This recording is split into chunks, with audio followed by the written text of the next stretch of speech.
선생님 안녕하십니까? 감사합니다. 오늘 토요일 오후에 이렇게 참 가족과 즐거운 시간을 가져야 되는데 이렇게 와주셔서 대단히 감사합니다. 저는 지난주 이제 우리 집 사람이 와가지고 저 강화도에 전등산을 가봤습니다. 전등산 강화도 전등산 저 강화도는 처음 갔거든요. 가보니 절이 나는 조만한 절인 줄 알았더니 절이 엄청 크고 절이 아주 모더나이즈드 돼가지고 가보니까 본 대웅전은 조만한데 뒤에 부속 건물은 굉장히 크고 또 거기에 카페가 있던데 전통차 카페가 있던데 아주 안도 내용도 잘 해놔가지고 거기서도 차도 마시고 그 빵도 먹고 그랬습니다. 강화도 가 정말 그래서 거기서 조금 더가 초지진 가는 데서 회도 먹고 아주 지난주 일요일 좋은 시간을 보냈습니다.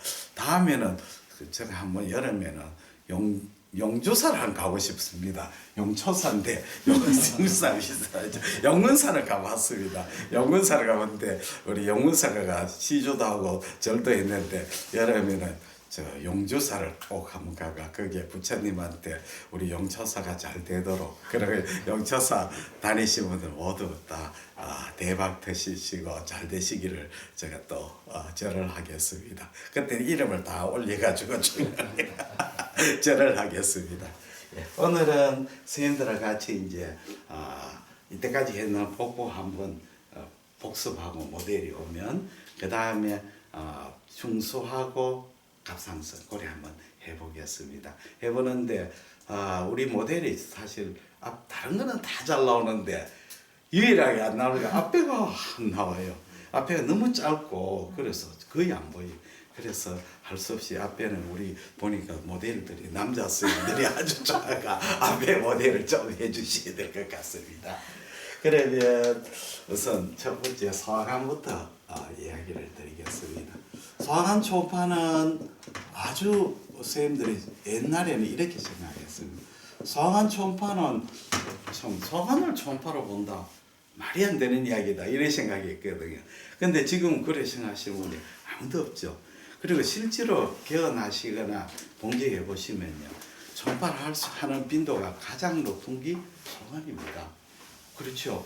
우리가 복부 초파, 간 초파는 환자들이 원해가 하는 거죠. LC라든지 헤파타이티스라든지 이런 환자를 하는 거게 되고 판크레아스도 그렇고 검진이 아닌 이상 환자가 심통이 있거나 뭔가 있어야 하게 되죠. 그러나 소관 초파는 어떻습니까? 배 아프다 하면 바로 할 수가 있는 것이지요. 그러니까 아주 참 할 기회가 많습니다. 그리고 소관 초파는 이게 이제 첫 번째 이게 검사가 진입 처음 배우기가 좀 어렵습니다. 왜냐하면 다른 장기는 고정되어 있지만 소관 초음파는 움직이는 장기잖아요. 물론 고정된 장기 부분도 있고 움직이는 장기. 그래서 그리고 소관에는 변이나 가스가 많기 때문에 잘 안 보이죠. 그러니까 처음 배울 때 좀 어렵습니다만은 키포인트만 배우시면 소관 초음파가 오히려 쉽습니다. 그래서 소관 초음파는 첫째 처음 배우기는 어렵지만 배우고 나면 쉽다는 거죠. 그 다음에 두 번째는 소관 초파는 검사의 기회가 굉장히 많죠. 배가 아픈 환자들 우리가 특히 우하복부일 때는 아펜디사이티스를 진단은 굉장히 중요하고 여자들 배 아플 때는 제일 먼저 산부인과 질환을 생각해야 되죠. 그래서 산부인과 질환은 룰아웃도 해놔야 되죠. 가령 액토피 프레그넌시라든지 또는 프레그넌시 이런 걸 놓치면 환자한테 굉장히 원망을 듣게 됩니다. 그래서 여자들 배 아프다 하면 반드시 하복부 초음파를 먼저 해야 됩니다. 그래서 소관 초음파가 유용성이 굉장히 많고 또 이제 우리가 이제 초음파하면 이게 경제적인 도움이 되죠. 이 소관 초음파는 시간이 별로 안 걸립니다. 아픈 부위를 딱 갖다 대고 피지컬 하는 시간을 바로 초음파로 해버리면 간단하게 볼 수 있고 보고 환자한테 돈을 받을 수가 있거든. 이제 이상이 없으면 밖에 좀 어려운데 이상이 있는 경우 많거든요. 그러면 우리가 돈을 받을 수가 있습니다. 그러면 이 돈이 작게 받지만도 자꾸 하루 종일 모아놓으면 그또 피를 열심히 모으면 그 점수가 납니다. 점수가 납니다. 고스톱에서도요.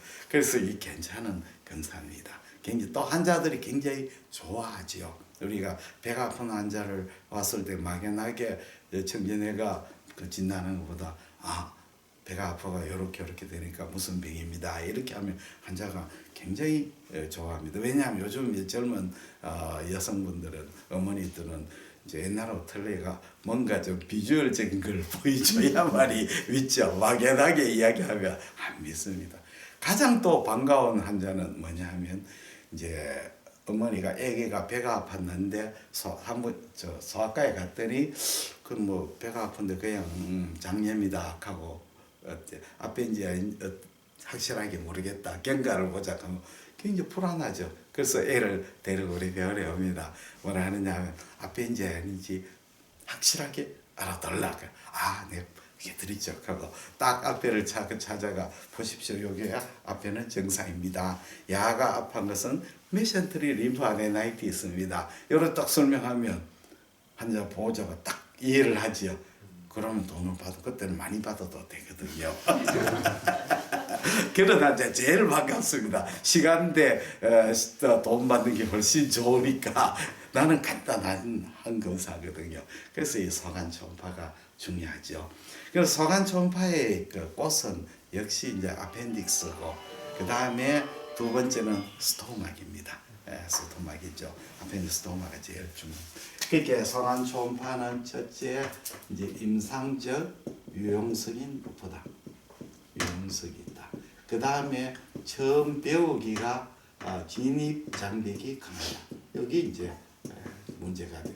장벽이 있다. 두 가지입니다. 그럼 소관 초음파에서 우리가 임상에서 가장 많이 하는 게 역시 충수 진단입니다. 충수 진단. 충수를 진단하는 것도 중요하지만 충수가 아니다는 걸 진단하는 게 더 어렵지요. 그러니까 우리가 충수 판사가 그 재판할 때 유죄로 하는 것보다 무죄가 판결이 더 어렵죠. 유죄야 뭐 검사가 하는 걸 그 고소장을 그대로 인정해 주는데 무죄라 하면 왜 이게 받아들일 수 없는가를 조목조목 이야기해야 되니까 굉장히 골치 아픈 거죠. 그래서 충수의 진단도 중요하지만 충수염의 배제 진단이 굉장히 중요하죠. 배제 진단. 충수가 아니다 이렇게 되면 이제 다른 그러면 충수가 진단 아니면 뭐냐 이렇게 나오는 거죠. 그렇죠. 그러면 우리가 이제 충수가 아닌 진단은 개실염이 제일 중요하죠. 이제 충수염은 수술하는 병이지만 개실염은 내과적 치료하는 병이죠. 그게 틀리죠. 그 다음에 우리가 그 해맹장염이죠. 일리오시카이티스. 해맹장염이 굉장히 많죠. 일리오시카이티스. 그 다음에 중요한 것이 그거죠. 장갑막 림파선염. 메센테리 림파 굉장히 중요하죠. 림파선염. 이거 이제 굉장히 흔한 병이죠. 이 세 개는 개실염도 비교적 있고 이 두 가지는 굉장히 흔한 병이죠. 그 다음에는 요즘 자꾸 너는 염증성 장질환이죠. 크론스나 울서레이티브 콜라이티스, TB 이런 거는 요새 점점 늘어나죠. 물론 크론이나 울서레이티브 콜라이티스나 이런 대체라 이런 거는 진단은 DP가 뭐하지만 그래도 가능성을 진단할 수가 있는 병이죠. 그 다음에 가끔 가다가 보면 뭐가 있느냐 하면 암이죠. 결장암도 초기는 모르지만 결장암이 이제 어드밴스 콜론 캔서 진단되는 경우 많죠. 그 다음에는 우리가 이제 그 충수염 말고 다른 이제 부인과 질환, 비뇨기과 질환, 부인과 질환을 우리가 진단하는 경우 부인과 질환. 부인과 질환 하면 이제 뭐를 생각해야 되느냐? 눈 감고도 말해야 됩니다. 이거는 뭐 꼭 생각해야 됩니다. 뭐냐면 임신, 자궁의 임신이죠. 제일 먼저 생각해야죠. 임신이죠. 그 다음에 골반염, 튜브 오바리안 읍시아스라든지 PI드라든지 이것도 진단이 잘 되거든요. 그 다음에 난소 종양, 특히 오바리안 튜머도 진단, 오바리안 시스트 토전도 할 수가 있거든요. 그 다음에는 뭐가 있냐? 자궁 질환, 자궁 건종, 예, 예. 자궁 성근종증. 이거는 초음파로 진단이 되겠다. 그 다음에 조금 드물지만도 골반 우려증, 이런 거는 우리가 초음파로 진단할 수 있습니다. 물론 이제 우리가 이제 전문적으로 진단하려고 하면 그 안쪽에 집어여 가지고 엔도스코피 하지만 그냥 컨벡스로도 어느 정도 진단할 수가 있거든요. 그래서 이거는 우리가 반드시 이제 여자가 오면 반드시 부인과 질환을 알아야 됩니다. 그래서 옛날에 제가 배웠던 산부인과 과장님이 늘 이런 말을 했죠. 첫 시간에 여자를 보면 임신을 생각하고 임신을 보며 생각하면 자궁의 임신을 생각해야 된다. 그 여자가 아가씨든 아줌마든 과부든 수녀님이든 아무 상관없다. 그 다음에 두 번째, 여자는 절대로 히스토리 믿으면 안 된다. 절대로 히스토리 믿으면 안 된다. 끝까지 거짓말한다. 증거가 나오는데도 거짓말한다. 그러니까 여자는 절대로 그걸 믿으면 안 된다. 히스토리를 믿으면 안 된다. 그거 말 정말입니다. 예, 정말 그래요. 예, 예. 그래서 그 다음에는 비뇨기과 질환이죠. 비뇨기과. 그래서 우리가 이런 이제 성한 질환 이런 게 생각해야 됩니다. 그렇게 여자가 오면 이렇게 생각을 해요. 여자가 오면 부인과 질환을 먼저 생각하고 그 다음에 이쪽에 중성 배제질 우하 부분 때 그랬죠. 그 다음에는 이제 우리가 진단은 위 질환이죠. 위 십이장 질환이죠. 위 십이장 질환에서 초음파가 굉장히 도움이 되는 것은 어드밴스 가스트릭 캔서, 위암인데 특히 볼만 타입 캔서죠. 볼만 사형이요. 이거는 진단이 잘 되죠. 왜냐하면 위백이 두꺼워지고 청구조가 없어지. 내시경으로 진단을 놓칠 수가 있습니다. 의심을 안 하면 볼만 타입 캔서 놓치죠. 그 다음에는 AGML이 굉장히 됩니다. 어큐트 게스트릭 무코사 리전이죠. 요거는 보면 위백의 청고전은 유지되면서 서브 무코사가 두꺼워지는 얘기입니다. 요거는 초음파로 보면 진단이 되죠. 그 다음에는 우리가 이제 위에 그 다음에는 그거죠. 기스트, 가스트로인테스트로말 튜머 같은 거 이런 거는 바깥으로 엑소피티가 나가버리면 종양이 안 보이는데 초음파로서는 돌출된 종괴가 보이죠. 그 다음에 림프종 같은 거. 림프종 같은 것도 우리가 알 수가 있죠. 림프종은 위백에 두꺼워지면서 청고조가 없어지지만 위 내강이 좁아지지 않고 위에 페리스탈스가 유지하지 않나요? 림프종. 그렇죠. 그렇게 우리가 알 수가 있죠.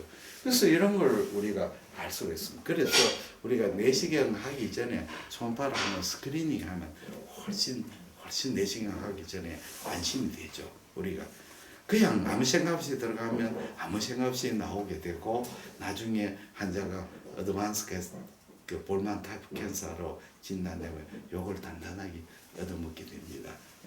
그 다음에는 우리가 이제 일레우스 환자. 일레우스. 그게 장감이 마비가 됐어요. 이것이 메카니컬 일레우스인지 그 다음에 오브스트럭티브 일레우스인지 알 수가 있죠.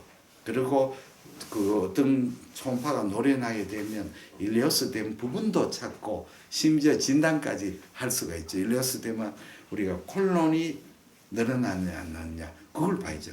콜론이 옵스트럭션 되고 완전히 허탈되면 그것은 콜론 부분의 장애이고 스몰 바울의 질환인 걸 알 수가 있죠. 그렇죠. 그래서 우리가 이걸 일레우스 진단이 굉장히 일레우스를 진단도 되고 일레우스 어느 부분에서 일어나느냐 알 수가 있는 거죠. 그 다음에 우리가 드물지만 소장 질환도 진단이 되는 경우가 있습니다. 소장 질환. 예, 진짜 있었던 일인데 우리 환자분이 이제 그 소장 거기 소장 부분에 병변이 의심돼 가지고 CT도 찍고 다 했는데 스몰 바울 시리즈도 하고 다 했는데도 진단이 안 됐어요. 안 돼요. 그 캡슐 내시경까지 했는데 병을 못 찾았어요. 그런데 이제 이 사람이 다른 병원에 가가지고 초음파하니까 림포마를 진단했다.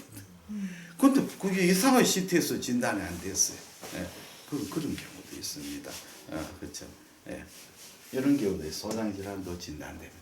그래서 생각외로 소화관은 초음파의 검사 영역이 굉장히 넓다 하는 걸 기억해 두시면 됩니다.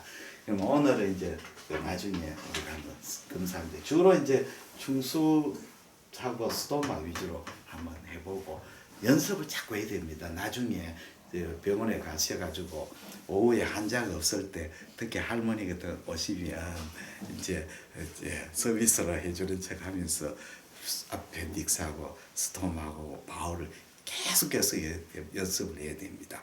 연습을 하게 되면 나중에 능숙하게 됩니다. 능숙하게 되고 소관 초음파는 원칙이 잘 안 보이면 정상, 잘 보이면 이상이죠. 예, 그걸 늘 명심해야 됩니다. 안 보이면 괜찮은 겁니다. 뭔가 잘 보이면 이상이 있는 겁니다. 당연하죠. 그렇지 않습니까? 옵스트럭션 되면 위에는 바울이 딜라테이션 되지 않나요? 플루이드가 보이죠. 또 백에 염증이 심하면 백이 두껍게 보이죠. 다 그렇지 않습니까? 그러니까 병변이 없는 건 잘 안 보이는 거죠. 그렇게 생각하면 됩니다. 두 번째 이제 우리가 요거는 소화관이고 갑상선입니다. 갑상선. 자, 갑상선은 무슨 과에서 봅니까? 그거는 우리는 이제 갑상선을 11개 과가 봅니다. 내부비내과는 완전히 내부비내과인데 다른 과에서 들으면 펄쩍 뛰죠. 아니 왜 갑상선이 내부비내과입니까? 내 친구는 산부인과 의사가 있는데요. 그 친구는 갑상선 초음파 많이 합니다. 뭐라 하느냐 하면 FNA도 그래요. 갑상선 원래 우리 산부인과 놀래가지고 무슨 소리 하느냐 여자들이 많잖나. 그러게 우리가 봐야지 겁니다. 내가 갑상선 진단하면 옛날에는 일반외과를 많이 보냈거든요. 옛날에. 근데 내 후배가 이제 그 이비인후과 선생님이 있습니다. 그래서 지금은 한 7, 8년 전 이야기인데 나를 만났어요. 모임에서 만나. 형님 갑상선 그 어디 보냅니까? 그건 내 친구 있는 외과에 보내지. 형님 갑상선을 왜 외과에 보내야 됩니까? 그 가날이 어딥니까? 우리 목 쪽에 있지 않습니까? 그 배 쪽에 있습니까? 그 나무 영역을 그 외과들이 그 침범하는데 우리 영역이니까 우리한테 보내주시면 내가 아주 잘해드리겠습니다. 그래 진짜 잘해주는 거래. 내 친구 이제 유방하는 브레스트 전공이거든. 영남대 갑상선도 하고 유방도 하는데 이제 어떻게 하느냐면 이제 유방하기 전에 이제 갑상선으로 손 풀고 유방하는 거. 그렇게 스케줄이 이제 유방이 주고 갑상선은 그 덤으로 옛날에는 했거든. 요즘 그거 같지도 안 하지 뭐. 그래 환자들은 알거든요. 환자들은 기가 막히게 알아요. 그걸 알아요. 그래서 이비인후과에 보내줬더니 이비인후과에 아주 잘해주는 거예요. 수술도 빨리빨리 해주고 일반외과는 세월 없이 기다려야 되는데 빨리빨리 해주거든. 그래서 이비인후과에 요새 많이 보내거든요. 이비인후과 그래서 내보고 가날해야 되니까 두 번째는 그 일반외과 무시겠어. 녹화가 되니까 그 좀 암이 많이 침범되고 이러면 잘 못합니다. 그래서 우리한테 보내주세요. 그런 이야기를 하더라고요. 11개 가서 봅니다. 내부비내과가 아니고 내과, 외과, 가정의학과, 산부인과, 산업의학과, 심지어 해부백리과도 보잔다요. 다 봅니다. 그게 주의가 없다는 거죠. 한마디로 먼저 하는 사람이 장땡이다. 그겁니다. 그 다음에 우리 갑상선이 참 이 검사는요 세 가지가 중요합니다. 임상병력하고 검사죠. 검사, TFT 뭐 이런 거죠. 그 다음에 초음파, 그 다음에 FNA죠. 이 세 가지가 중요하죠. 갑상선에는 CT, MRI 역할이 별로 없습니다. CT, MRI 찍어놓으면 CT 찍어놓으면 욕 바가지로 얻어먹습니다. 왜 그런지 압니까? 종병에 가면 라디오 아이스타프 스캔하는데 다 있어가지고 CT 찍어놓으면 당뇨하면 어느 놈이 이걸 그렇잖아요. 그래서 CT, MRI는 아무 도움 안 됩니다. 갑상선에 결절했을 때 CT 찍어가 이게 암인지 아닌지 아무 단 암일 때 범위가 어디까지 갔느냐는 알 수가 있지만 아무 도움이 안 되거든요. 그래서 CT, MRI는 아무 도움이 안 돼요. 그런데 FNA는 다른 질환에서 CT, MRI 역할을 FNA가 합니다. 그래서 우리가 이제 초음파로 해가지고 진단은 FNA로 하는 거죠. 네, 그렇습니다. 그 다음에 이제 갑상선 초음파는 너무 쉽죠. 너무 쉽습니다. 이거는 뭐 세상에 이만큼 쉬운 초음파는 없죠. 검사도 아주 단순합니다. 어렵지 않습니다. 그 다음에 갑상선 FNA 이것도 너무 쉽죠.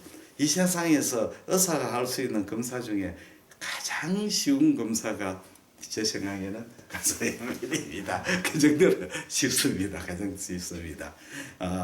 내일 다음 주 목요일에 이민영 쌤하고 FNA 실습을 한번 해보면요. 대부분 느낄 겁니다. 이처럼 쉬운 검사. 그리고 이거는 갑상선 FNA는 너무 안전하죠. 리스크가 없는 거죠. 없다고 봐야 됩니다. 이제 좀 유일한 리스크가 헤마토마인데요. 그것도 이제 옛날처럼 블라인드 하기 때문에 그렇죠. 요즘은 하기 전에 이제 초음파를 보고 딱 보고 난 뒤에 하기 때문에 절대로 리스크 없죠.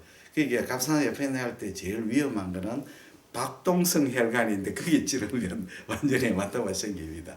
그리고 들어갈 때 초음파를 들어갈 때 내가 어느 쪽으로 들어갈 것이냐를 미리 이제 작전을 짜가지고 들어가야죠. 그래야 안전하게 들어가겠죠. 그러니까 요즘 또 바늘을 가는 바늘을 쓰기 때문에 절대로 안전합니다. 그래서 갑상선 FNA는 정말 안전하고 심플하고 또 시간도 뭐 얼마 안 걸리 잠시 끝나죠.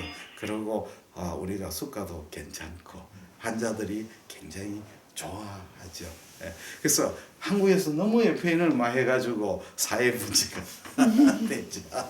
근데 사실은 외과의 사람들은 펄쩍 뜁니다. 내 동기가 이제 대한갑상선외과 학회 그 이사인데 신문에도 나와가지고 무슨 소리 하느냐. 우리나라는 갑상선 다른 이상한과에서 막 시비를 걸잖아요. 그거는 임상과가 아니고 뭐 예방의학과죠. 그런 데서 시비를 막 반박을 하죠.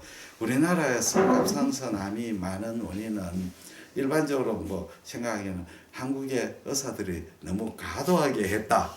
이런 그것도 맞긴 맞지. 그것도 있지만 한편으로서 우리나라는 수가가 너무 싸기 때문에 참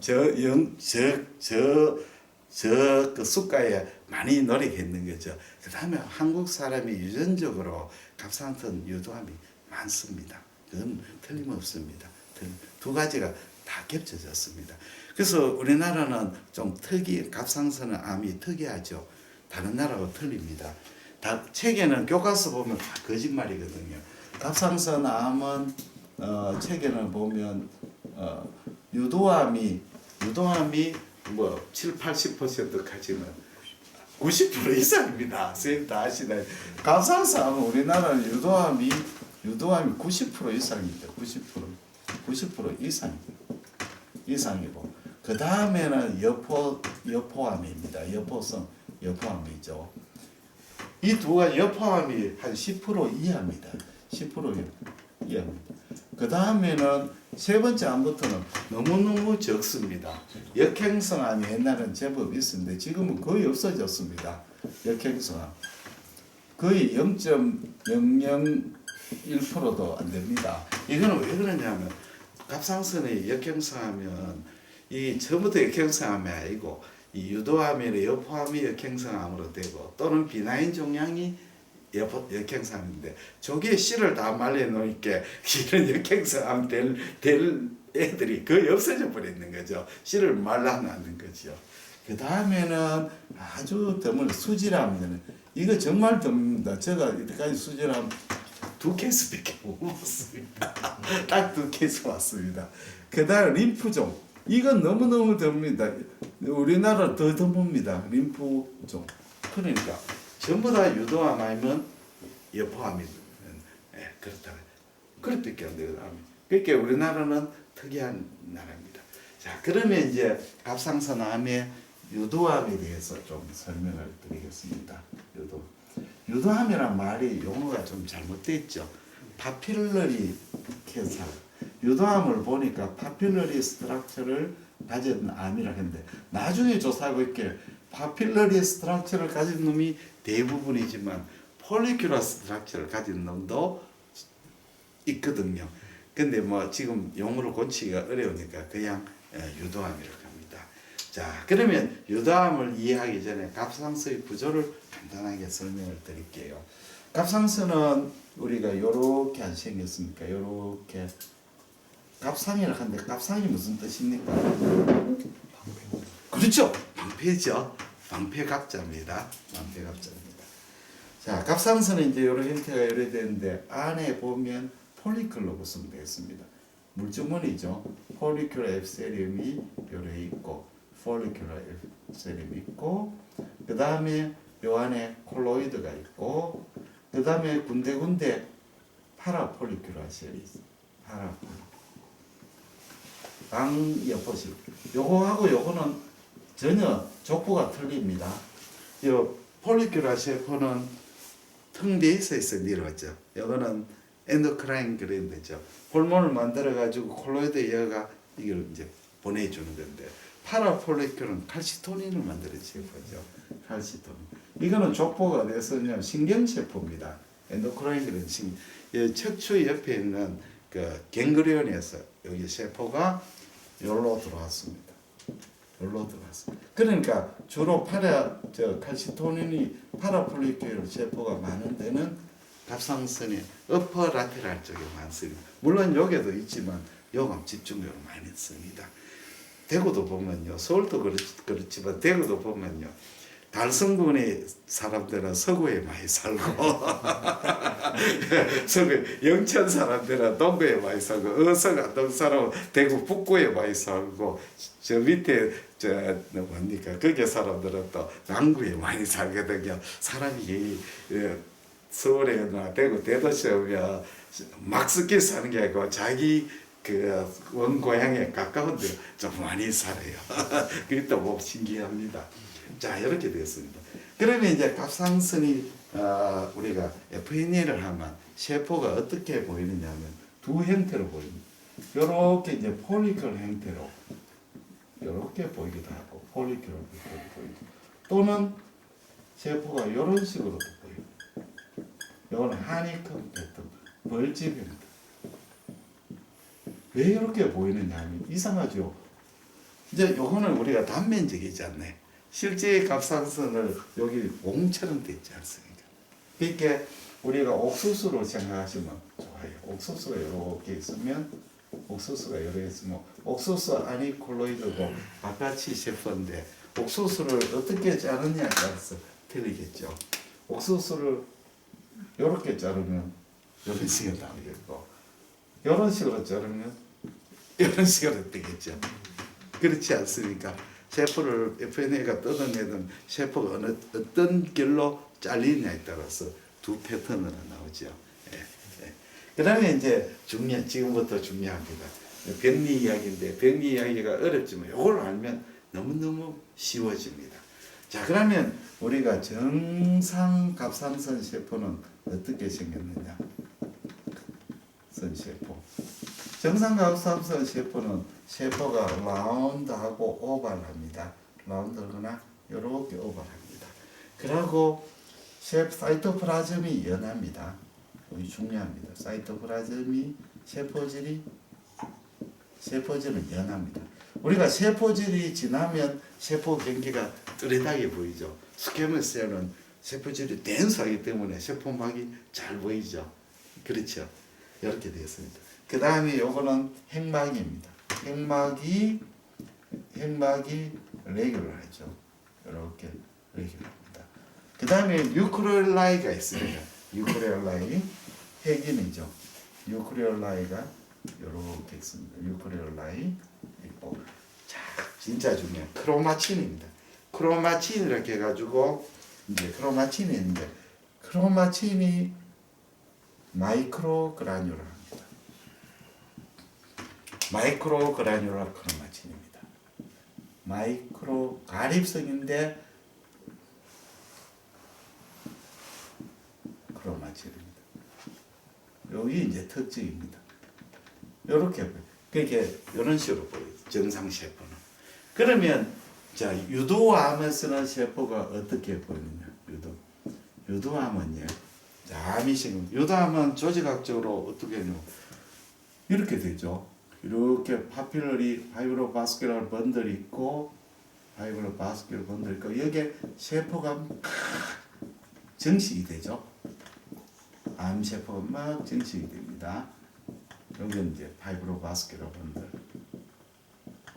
바스큘러 번들 되죠. 그 세포, 암세포가 막 밀집, 암세포 정식. 자, 그러면 정식이 되죠. 그러면 요 패턴이 어디에 되겠습니까? 이런 식으로 규칙적으로 되겠습니까? 안 되겠죠. 세포가 중첩되는 거죠. 세포가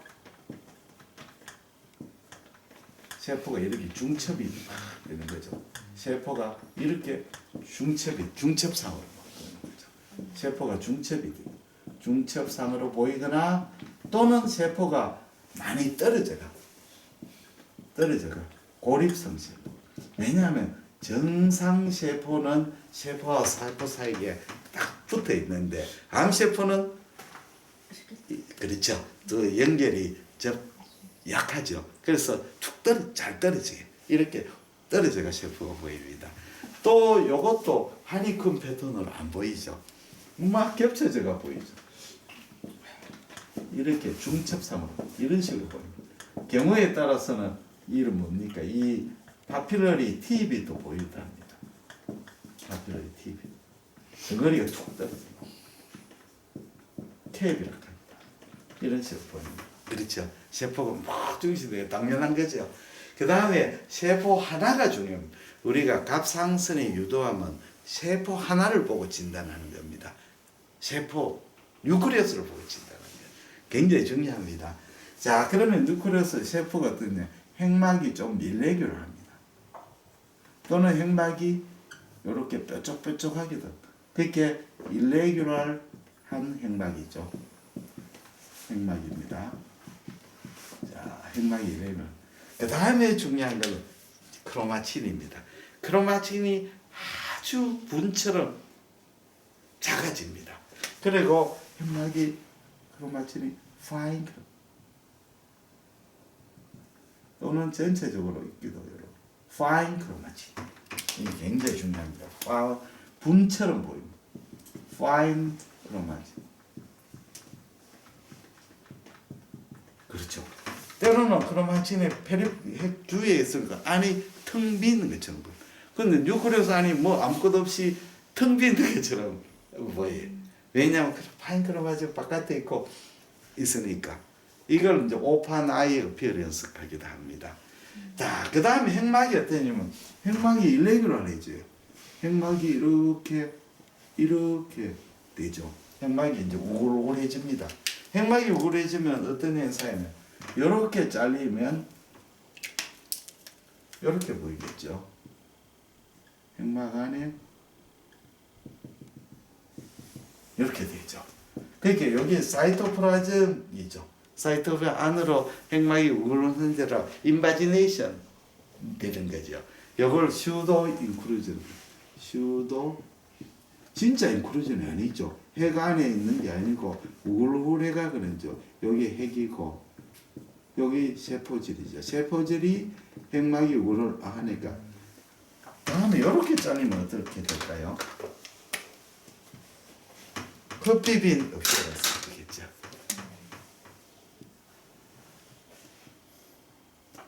커피빈 어피어런스. 그렇죠. 이해가 됐죠? 이거는 이제 핵막이 암세포가 될 핵막이 굉장히 일레귤러해지거든요. 이런 식으로 보면 그러니까 파인 크로마틴, 슈도 인클루전 어느 게 중요하냐면 슈도 인클루전은 비나인에도 나올 수 있어요. 그게 제일 중요한 게 핵막이 일레귤러리티하고 파인 크로마틴이 가장 중요한 소견입니다. 그 다음에는 우리가 뭐 중요한 소견이 아닙니다만은 세포질이 덴스해져요. 세포질이 덴스해지고 그 다음에 안에 요게 거기 과립상에서 폼 형태 들어보여. 이건 별로 중요. 그 다음에는 거기 콜로이드가 덴스해져 가지고 버블금 어피어런스. 이걸 풍선껌처럼 보인다. 옛날에 우리 때 풍선껌 많이 했거든요. 요즘 없어요. 그 다음에는 그게 사모마 바디가 생깁니다. 요거 핵이 디뉴클레이트 된 핵이 떨어져 나오면 그 주위에 칼시케이션, 여기 핵이 떨어지면 주위에 라미네이티드 칼시케이션이 생겨요. 라미네이티드 칼시케이션. 여기 이제 사모마 바디라고 그러죠. 사립 소체. 여기 이제 갑상선 유도암에 보이는 이제 마이크로 칼시피케이션이죠. 그렇죠. 이게 답니다. 그렇게 한마디로 말해서 갑상선 유도암의 진단은 아주 쉽습니다. 아주 쉽어요. 현미경을 보면 대부분 알 수가 있어. 아, 이게 유도암이네요. 그럼 대부분 알 수가 있습니다. 이해가 되셨죠? 자, 그러면 이제 여기 파이크로마틴이랑 네. 마이크로 크로마틴이 어떻게 다르게 보이는 거예요? 마이크로는 약간 과립이 확실하게 보이는데 파인 크로마틴은 아주 분처럼 거의 미세한 거죠. 요거는 크로마틴이 형태가 보이는데 이거는 형태 거의 안 보이는 거죠. 이렇게 그림을 그려놨지만 실제로 보면 거의 안 보여요. 예. 좋은 질문이었습니다. 질문을 우리 TV에 정말 질문을 잘해요. 질문은 이런 질문이죠. 자, 요 기초하에서 자 설명을 합니다. 우리가 이제 학회에 가면 늘 ATA 가이드라인하고 막 나오는데 이제 요번에 ATA 가이드라인이 2016기 아주 가이드라인이 좋아요. 그 가이드라인이 아주 논리적으로 잘 돼 있어요. 그 나중에 한번 ATA 가이드라인 이야기를 해드릴게요. 이제 우리가 이제 갑상선 암을 진하는 초음파 크라이테리아 4가지가 제일 중요하죠. 저에코, 그 다음에 일레귤러 마진, 그 다음에 세 번째는 톨러된 와이더, 네 번째는 마이크로 칼시피케이션. 이 4가지인데 이 4가지의 기준은 뭐냐면 갑상선 암 중에서 침륜성 갑상선 유도암이에요. 모든 갑상선 암에 해당되는 게 아니고 우리 늘 하는 거는 침륜형 유도암에서 초음파 소견입니다. 그걸 알아야 됩니다. 그러면 갑상선 유도암 다시 돌아갔습니다. 유도암은 어떤 종류가 있느냐? 첫째는 침륜형 유도암이 있고, 이 이제 클래시컬한 유도암이 있죠. 그 다음에는 무슨 있냐면 그 P4형 캡슐을 가지고 있는 P4형 유도암이 있습니다. 유도암 N캡슐에 그 다음에 또 보이는 것이 뭐냐 하면 낭성 유도암 있고, 그 다음에는 네 번째는 미만형 유도암이 있습니다. 크게 4가지로 나눴습니다. 여러 가지 있지만 이 형태학적으로 침륜형 유도암이 95% 이상입니다. 이거는 5% 이하고 이거는 0.001% 정도 되고 이것도 0.001% 되는 겁니다. 그러니까 대부분 침륜형 유도암이고 피포형 유도암이 일부입니다. 낭성 유도암이 적습니다. 아, 요거는 0.01까지는 안 되겠다. 요쪽 하나 연결하지 않겠다. 그거는 무슨 뜻이냐면, 자, 첫째 침륜형 유도암이라는 것은 캡슐을 가지지 않는 거죠. 그게 주위를 침륜한다는 거죠. 침륜형 유도암. 캡슐을 가지지 않기 때문에 주위로 파먹어 들어가잖아요.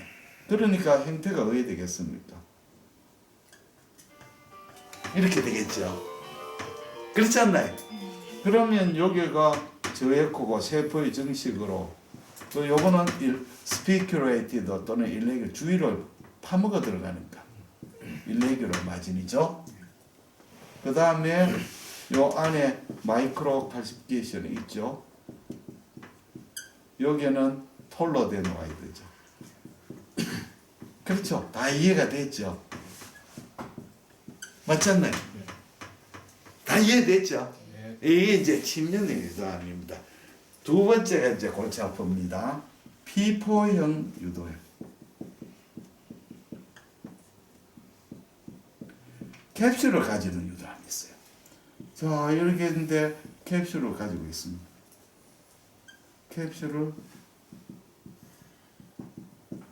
캡슐이 있어요. 물론 완전한 캡슐이 있을 수도 있고 불완전한 캡슐도 있는 거죠. 캡슐을 가져버리면 골치 아픕니다. 자, 이것이 피포형 유도암인지 나중에 또 이야기하는 폴리큐랄 네오플라스민인지 구별이 안 되는 거죠. 물론 여기에 이제 마이크로 칼시피케이션을 동반하거나 여기에 마이크로 칼시피케이션이 마이크로가 있거나 또는 마이크로 칼시피케이션이거나 또는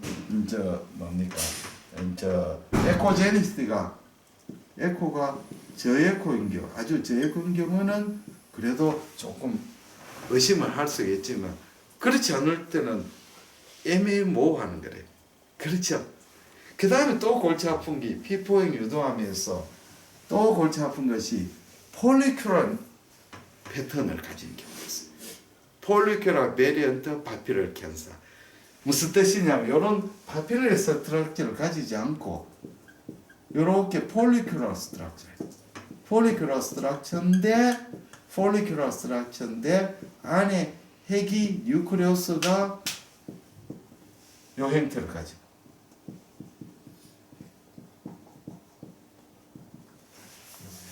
무슨 데 이해가 났죠?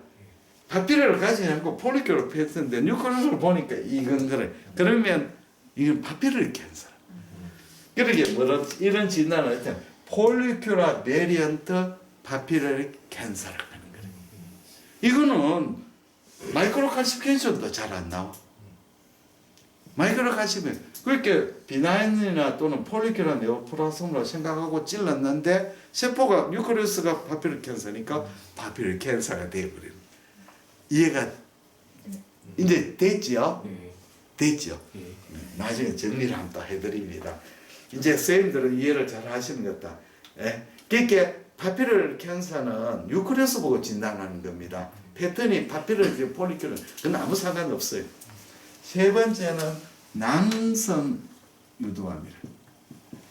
요거는 시스틱 디제네이션을 동반하는 유도암이에요. 유도암이 여러 개인데 낭성 부분이 있는데 여기에 솔리드 부분이 있어요. 요거는 시스트고 요거는 솔리드인데 솔리드를 자세히 보니까 좀 이상해. 안에 마이크로 칼시피케이션도 보이고 주위 조직을 침륜하는 거래. 주위를 낭성입니다. 자, 뭐가 중요하냐면 우리가 파피럴 캔서는 시스트 디제네이션을 잘 안 합니다. 예, 잘 안 해요. 그리고 갑상선의 시스트는 트루 시스트가 거의 없어요.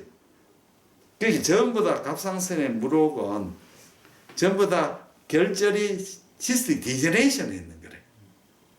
그러니까 트루 시스트는 딱 하나밖에 없어요. 뭐냐 하면 브라키얼 크래프트 시스트, 걔가 이 갑상선의 옆에 있는 그게 이 사이로이드 안에 들어와 가지고 시스트 되는 거래. 그러니까 갑상선의 물혹은 딱 볼 때 이 결절이 네크로시스트. 그렇게 뭐라 하면 퓨어 시스트, 컴플리트 시스트를 퓨어 시스트는 솔리드 부분이 없는 시스트다. 컴플리트 시스트는 결절이 완전히 시스틱 디제네이션 했다. 이 뜻이거든. 그 트루 시스트는 말은 없습니다. 그게 전부 다 결절이 네크로시스 되는 거죠. 이제 이해가 됐죠? 예, 그게 굉장히 중요한 개념입니다. 다음에는 디퓨저 타입이 있어요. 이거는 뚜렷한 결절은 보이지 않고 마이크로 칼시피케이션이 있어요. 그런데 자세히 보면 아주 작은 결절이 보여요. 우리 말하자면 HCC 중에 디퓨저 타입 HCC잖아. 디퓨저 타입은 암이 갑상선 암이 그 뭡니까 글로 들어가 그 베인으로 포탈 베인으로 들어가 가지고 스프레딩 되는 거잖아요. 그래 작은 결절이 스프레드 됐는데 결절이 워낙 작으면 초음파에서 결절로 인식이 안 되는 거죠. 그래서 여기 디퓨저 타입이 있어요. 그래서 이렇게 마이크로 칼슘이 보이고 자세히 보면 군데군데 작은 결절. 요건 아주 드물어요. 자 이제 이해가 됐죠. 자 요걸 더 이해한 가운데서 폴리큘라 디아프라즘을 알아야 돼요. 여포암이라 하는 말은 폴리큘라 디아프라즘 여포성 종양이라는 말을 씁니다. 폴리큘라 디아프라즘. 디아프라즘이라 하는 것은 아데노마하고 칼시노마를 합쳤는 개념입니다. 근데 우리가 FNA나 조직 검사로서 아데노마 칼시노마 구별이 안 됩니다. 안 됩니다. 그게 뭐로 진단하냐면 수술해가 캡슐을 인베이전 하거나 베스를 인베이전 하거나 림프노드를 메타하거나 이러면 이제 칼시노마고 그게 없으면 아데노가 되는 거래요. 그게 이제 그러면 칼시노마도 두 가지가 있어요. 마이크로 인베이지브하고 와이들리 인베이지브가 있는 거래요. 요거는 이제 마이크로 인베이지브, 와이들리 인베이지브. 마이크로 인베이지브는 아주 캡슐을 인베이저가 근데 이런 마이크로 인베이지브 파피러리 칼시노마는 정상 폴리큘라 앱스랑 똑같아요. 그게 세포를 봐서는 몰라요. 와이드 인베이지브 타입은 이거는 어그레시브하기 때문에 세포가 보면 악성 세포로 보이는 이런 스타일이 보이는 게 아니고 전형적인 그암 세포면 주로 비자한 세포가 막 보이는 거래. 대부분 이게 드물어요. 와이드 인베이지브가 거의 없고 이 미니멀 인베이지브가 대부분이거든요. 그러면 세포학적으로 어떠냐면 자 요걸 잘 생각해. 폴리큘라 네오플라즘은 손오공의 서유기계 손오공이 이제 자기가 위기에 빠지면 자기 털을 하나 뽑아가 후 부으면 새끼 손오공이 와르르 생기잖아요. 암이 뭐냐면 이제 작은 마이크로 폴리큘라 스트럭처가 막 생기는 거래. 생기면서 이게 팽창성 발육을 하고 캡슐을 만드는 거래. 자 그러면 어떤 형태를 보이겠습니까? 자, 이렇게 보이는데 종괴가 있는데 종괴에 캡슐이 뚜렷하게 캡슐이 컴플리트 캡슐이라. 자, 여기에는 마이크로 폴리클까지 마이크로 폴리클이 조만한 거라. 이 폴리클이 이제 마이크로 마크로는 어느 정도를 하느냐 이제 확실한 건 없지만 요 세포 숫자를 돌아가는 세포 숫자를 샬리해 가지고 한 15개 미만이 되면 마이크로 폴리클이라고 해요. 마이크로 폴리클. 그 세포가 마이크로 폴리클로 구성되고 작은 요런 폴리클.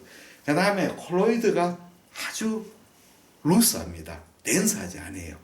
콜로이드가 루스하죠. 그다음에 베슬이 아주 발달이 잘 되었습니다. 베슬. 그 베슬은 마이크로 캐피러리가 잘 발. 그러니까 이 폴리클 네오플라스는 옆에서는 네크로시스를 잘 안 일으키죠. 왜냐면 플라스프라이가 좋으니까요. 좋고 세포의 콜로이드가 굉장히 루스하니까 에코는 어떤 에코를 보이겠어요? 에코가 저 에코로 보이잖아요. 그렇지 않나요? 콜로이드가 중요하지 않나요? 예. 그러면 캡슐이 뚜렷하고 자 에코는 저 에코 내지 아이소 에코. 그 다음에 중요한 것은 내부에 시스틱 디제너레이션 변성이 거의 없죠. 그렇죠? 변성이 거의 없어요. 변성했다는 거죠. 변성이 보이죠. 자, 요거하고 비교되는 게 뭐냐? 폴리클과 네오플라즘 아이고 자리가 없네. 여기서 해야 되겠다. 자, 아데노마토스 노즐, 노즐 제일 흔한 거죠. 또는 노즐라 하이퍼플라시아 병리학. 요거는 임상적 노즐라 하이퍼플라. 우리 이제 사람들 노인들 보면 뭐 갑상선에 결절이 무지무지 많지 않습니까? 많죠. 비나인 결절이. 이게 왜 생겼냐면 우리나라나 일본은 아이오다인을 너무 많이 먹는 나라거든요. 사실은 임신 후에 아이오다인 먹는 거 별로 안 좋죠. 임신 후에 미역국 먹으면 안 좋아요. 미역국 안 먹는 게 좋아요. 미역국보다 고기를 먹고 그걸 먹는 게 낫죠. 미역국은 별로 좋지 않습니다. 아이오다인을 많이 먹으면 갑상선 기능이 왜 되겠습니까? 올라가겠습니까? 내려가겠습니까? 반대죠. 내려가죠. 우리가 이제 갑상선 호르몬이 나오면 이것이 액티브 폼으로 바뀌어야 되잖아요. 그렇지 않나요? 프리 T4로 바뀌어야 되잖아요. 그렇지 않나요? 그런데 우리 몸에서 갑상선 호르몬, 아이오다인을 많이 먹으면 갑상선 호르몬이 T4에서 프리 T4 액티브 폼으로 가는 걸 블로킹 시키는 거래. 옛날에 사이로 갑상선 암 수술할 기능 항진제 루골 솔루션을 먹였잖아요. 루골이 아이오다인이 고농약 루골이 들어가면은 이게 갑상 호르몬을 생산을 프로덕션을 줄이는 게 아니고 생기는 호르몬이 액티브 폼으로 가는 걸 블로킹하는 거죠. 그렇지 않나요? 그러니까 우리가 아이오다인을 많이 먹거나 미역, 다시마가 더 아이오다인 더 많습니다. 먹어버리면 우리 몸에서 액티브 폼이 적게 되니까 피추이터리 그랜드에서 호르몬이 모자리네 하면서 TSH를 많이 분비시켜 버리는 거예요. 그러면 갑상선 우리 몸의 사이로이드에 의해서 그 TSH 센시티브한 그랜드에서 하이퍼플라시아가 일어나잖아요. 그러다가 TSH가 떨어져 버리면 왜 되겠어요? 네크로시스를 일으키잖아요. 그렇죠? 자, 그러면 이제 이해가 되죠. 그러면 노즐라 하이퍼플라시아에서는 초음파 소견이 어떻게 되느냐? 이렇게 되죠. 자, 이 중요합니다. 자, 결절이 이렇게 막 커졌습니다. 캡슐은 트루 캡슐이 아니니까 인컴플리트 캡슐이죠. 캡슐이 진짜 캡슐이 아니에요. 주위 조직을 컴프레션 해가지고 콜라겐 만들고 이랬는 가짜 캡슐인 거예요. 슈도 캡슐이죠. 슈도. 그 다음에 안에 뭐가 생기겠습니까? 시스틱 디제너레이션, 헤모라지, 칼시케이션, 오만 그게 나오죠. 자, 이런 게 헤테로지니어스요. 그러면 초음파 영상을 또 보면 이게 말리근시처럼 보이지 않나? 이게 비나인처럼 보이지 않나? 이게 말리근시고 이게 비나인이에요. 이해가 됐죠? 그래가 강호철 사진 가끔씩 보여주지 않나요? 막 갑상결절이 크고 막 네크로시스가 칼슘이 똑똑 악마 도깨비처럼 보이는 거래. 흉악하게 보이는 거래. 그거는 비나인. 아주 젠틀하게 보이면 모노토스 보이면 말리그레시. 이해됐죠? 그러면 찌르면 어떻게 넣어? 요거는 찔러 보면 모노토너스예요. 그냥 마이크로 폴리클만 이렇게 보이고 마이크로 폴리클 주위에 RBC가 많이 깔리죠. RBC. 그다음에 콜로이드는 아주 연한 루사. 여기를 찌르면 왜 되겠어요? 마이크로 폴리클도 보이고 마크로 폴리클도 보이고 그 안에 폼셀도 보이고 혈액도 보이고 콜로이드도 보이고 막 총천연색 파노라마가 진행되죠. 그렇죠? 그러니까 마이크로 폴리클만 보이고 모노토너스만 이제 해부백리과가 막 긴장을 하는 거래. 이게 타입이 폴리클은 네오플라즘일 수도 있고 또는 이 아데노 노즐의 마이크로 폴리클 부분만 나올 수도 있는 거래. 그렇게 열심히 찾는 거예요. 구석구석까지 다 디비해가지고 다른 게 있느냐 찾았죠. 끝까지 다 집었는데 마이크로 폴리클밖에 없다 하면 폴리클은 네오플라즘 진단이 떨어지는 거죠. 그 다음에 핵을 딱 보여. 핵이 정상이면 폴리큘러 네오플라스로 나가고 핵이 여기 딱 보이면 폴리큘러 베리언트 파피럴 캔서가 그렇죠. 세 가지 진단 나올 수가 있죠. 이제 이해가 됐죠. 자 마지막으로 정상 갑상선이라고 하고는 그 병리에서 구분이 어떻게 되는 거예요? 뭐라고 해요? 지금 이렇게 폴리큘러 네오플라스 폴리큘러 네오플라스를 해놓고 자기가 진단이 칼시노마 가능성이 높으면 칼시노마 이렇게 이제 이렇게 무슨 표입니까? 이렇게 표를 폴리큘러 네오플라스 likely 써주고 또 아데노마 네오플라스미 가능성 아데노마토스 하이퍼플라시아 노조하이플라스 이쪽에 가는 게 쓰죠. 정상 갑상선조직이랑 어떻게 구분할 수 있는지 거기서 이게 자수정이 아니고 네오플라스미라 말할 수 있는 게 그거는 세포의 그죠. 마이크로 폴리큘 정상 갑상선은 마이크로 폴리큘도 보이고 마크로 폴리큘 보이고 네. 중간 사이즈도 보이잖아요. 갑상선에서는 폴리클이 작은 것도 있고 정상이 있고 큰 것도 있잖아요. 섞여 있잖아요. 정상 갑상선은 찌르면 마이크로 폴리클, 마크로 폴리클 중간 다 나오잖아요. 예. 이제 알겠지? 예. 선생님 아주 질문을 잘한단 말이에요. 예. 자, 그러면 우리가 이제 갑상선 FNA 말고 코어 바이프시라고 있거든요. 코어 바이프시 이거는 이제 총 쏘는 거랑 똑같죠. 코어 바이프시의 목적은 뭐냐 하면요. 첫째 목적은 우리가 파피러리 캔서를 진단했는데 진단이 애매하게 나온 경우 있죠. 그럴 때는 코어 바이프시를 할 수도 있고 안 할 수도 있는데 거기에 대해서는 반론도 많아요. 왜냐하면 특히 이제 그걸 싫어하는 선생님은 연세대학의 그 김원경 선생님 같은 선생님은 코어 바이프시 파피러리 캔서인데 왜 코어 바이프시 하냐? 뭐 마치 닭 잡는데 도끼 들고 나오는 거랑 똑같아. 왜냐하면 파피러 캔서는 숙련되면 진단이 아주 정확도가 높거든요. 그렇기 때문에 그 파피러 캔서 바이프시 진단하고 코어 바이프시 한다는 것은 참새 잡는데 대포 들고 나오는 건 똑같아. 이런 말 하시는 거래요.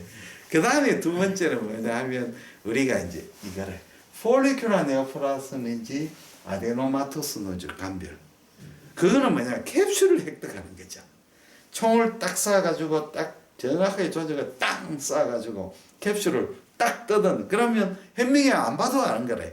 딱 보면 캡슐 났네. 폴리큘러 네오플라스 캡슐이. 그런데 문제는 캡슐이 안 나오면 일 수도 있고 아닐 수도 있잖아. 그렇죠? 총을 비스듬하게 쏴버리면 캡슐이 안 나오지 않나요? 나오면 폴리큘러 네오플라스 안 나오면 총을 잘못 쏴가지고 안 나올 수도 있고 아닐 수도 있는 거죠. 그렇죠? 무슨 말인지 이해가 됐죠? 세 번째는 림포마 진단은 FNA로 좀 어렵죠. 의심은 되지만 림포마 타입은 무슨 타입이냐는 코어 바이프시가 정하죠. 근데 코어 바이프시를 많이 하는 데는 아산병원이 굉장히 많이 하죠. 우리 전 세계에서 그쪽에 리딩하고 있거든. 우리나라가 그쪽에 리딩 최고 논문이죠. 나오는데 코어 바이프시 하는 데도 있고 안 하는 데도 있고. 마지막으로 액상세포진하고 이제 슬라이드 미는 거 있는데 장단점이 있어요. 이제 그 슬라이드로 액상을 하면 장점이 뭐냐면 이걸 뽑아가지고 사이톨로지 하듯이 액에다가 집어엎거든요. 액에다 엎으면 이제 병리과에서 그 액을 이제 흡착을 해가 슬라이드가 이렇게 나오면 슬라이드 한 대다 딱 흡착을 시키는 거예요. 그러니까 보니까 병리에서는 무지무지하게 편하죠. 그러면 이제 닦고 슬라이드를 밀어놓으면 구석구석까지 다 봐야 되는데 닦고 뭐 보니까 얼마나 편합니까? 또 이제 필요할 때마다 또 그걸 뽑아가 쓰면 밀으면 되고 그 다음 여러 가지 검사 이제 그 유전자 검사는 이런 거 할 수 있으니까 굉장히 편하죠. 문제점은 액상의 문제점은 뭐냐면 액상을 해보면 세포가 좀 변형이 돼요. 슬라이드보다. 그 다음에 또 문제는 배경이 없어져 버려. 그러니까 우리가 이제 폴리큘러 앱세렘 주위에 뭐 폼쉐리라든지 주위에 콜로이드든지 알비시라든지 이런 게 이제 배경으로 진단에 도움이 되는데 그게 거의 없어져 버리거든요. 그러나 우리나라에서는 액상이 괜찮죠. 왜 그러냐면 유담이 대부분이거든. 유담은 이 구조를 보고 진단하는 것이 아니고 세포의 뉴클레우스만 보고 진단하는 거죠. 그러니까 액상이 오히려 슬라이드를 아주 스멜을 잘하는 사람은 슬라이드가 좋겠지만 슬라이드를 엉망으로 만들어 오는 사람한테는 액상이 더 좋은 거래. 그러니까 백미과에서 진단이 더 좋죠, 액상이. 그래서 액상을 많이 합니다. 근데 문제는 이제 해부 백미과에서도 액상을 많이 하니까 골치 아픈 거라. 이제 우리가 액상을 진단하려고 하면 슬라이드를 공부를 하고 액상을 해야 되거든요. 그래서 큰 병원에서는 슬라이드를 액상하고 슬라이드 두 개 다 하락하지요. 그래서 액상도 하고 슬라이드. 그래서 백미과 선생님 리딩할 때 공부할 때는 슬라이드를 먼저 공부하고 액상을 하는 게 맞죠. 근데 이제 막 대규모 검진하는 데는 그 슬라이드 먹기 엄청 귀찮거든요. 그래서 액상하라고 막 얘기를 하죠. 액상이 자기들이 편하죠. 그리고 영 나으니까 액상을 하는데 문제는 배경이 없어진다. 그게 아주 그래서 액상을 싫어하는 사람도 많습니다. 아산병원 선생님 중에서도 액상을 싫어하는 사람이 있고 또 우리 내과 의사 중에서도 강호철 선생님이나 저쪽에 고신이대 선생님 그 선생님이나 전부 다 액상 싫어하고 슬라이드 워낙 잘하시니까 슬라이드 스웨어를 잘하니까 뭐 별 문제가 없는 거죠. 그래서 다음 주에 슬라이드 스웨어 한번 배우겠습니다. 예, 사이로이드 강의를 영어 시간 마치겠습니다. 예, 대단히 감사합니다. 질의응답을 가지겠습니다.